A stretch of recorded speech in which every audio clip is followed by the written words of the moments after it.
Le rap naît à New York, et puis en 88, avec l'apparition de NWA et ce premier album Straight Outta Compton, il passe en Californie, il devient populaire parce que le rap californien, il est peut-être plus musical, dans le sens où il y a des grosses basses, des mélodies, souvent P-funk, rejouées par des instrumentistes. Il y a quelque chose de plus soyeux, de plus chaleureux, de moins fracturé que le rap new-yorkais.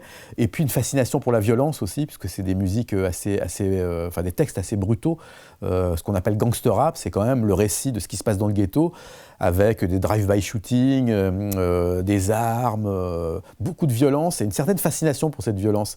Et puis aussi un côté très suave dans la musique, ce mélange assez vénéneux entre la fascination pour les armes et la violence, et puis des musiques plutôt cool, plutôt mélodiques. Ça donne le gangster rap, c'est NWA, c'est Dr. Dre, c'est Ice Cube, et ça a été très vite le concurrent du rap new-yorkais, parce que les disques, notamment l'album de Snoop Dogg et l'album de Chronic de Dr. Dre, se sont vendus à 2-3 millions d'exemplaires tout de suite, ce qui fait que New York a compris qu'ils allaient avoir forte affaire avec l'autre côte.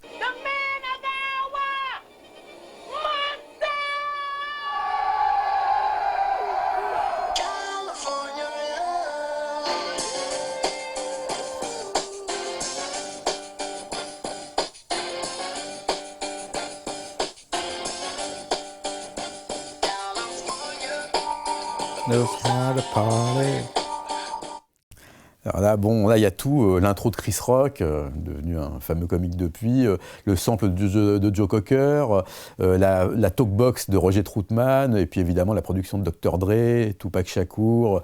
C'est l'heure de gloire du rap californien, ce fameux gangster rap né avec le groupe NWA. Le tube le plus énorme, qui précède de moins d'un an la mort de son interprète, Tupac, qui va mourir le vendredi 13 septembre 1996.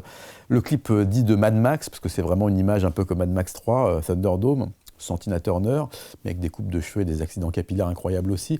C'est vraiment, voilà, c'est un énorme tube, c'est une évidence. Dès qu'on entend la première fois, on sait que ça va être quelque chose qui va marquer l'histoire, et de fait, c'est vrai que c'est un des morceaux les plus importants du rap californien, en tout cas, un tube énorme. Et puis ce qui est terrible, c'est de savoir que son interprète ne lui aura pas survécu longtemps.